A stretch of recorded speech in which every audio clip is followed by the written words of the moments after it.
Здравствените политики што се однесуваат на човечките права треба да ги почитуваат индивидуалните права на секој човек.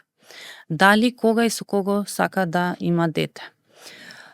Тоа не е само приватна одлука, тоа е од суштинско значење, затоа институционално, односно секоја држава не треба со вина, со сила, со забрана на абортус или со недостапност до контрацепција да поттикне наталитет. Тоа само може да доведе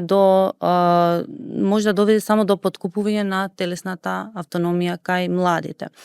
Наспроти тоа, значи здравствените политики треба да се насочуваат кон друга насока, односно треба да се обезбедат соодветни здравствени услуги, односно информации кај младите, да се има полесен пристап до контрацептивни средства, односно до третман за сексуални преносливи инфекции и тие средства ако е можно да бидат во товар на фондот за здравство, да се поддржува мајчинството, но од друга страна и да се поддржува одлуката на некоја личност кој не сака да има дете. Зошто е тоа така? Зашто со ова го почитуваме достоинството и правата на секој човек.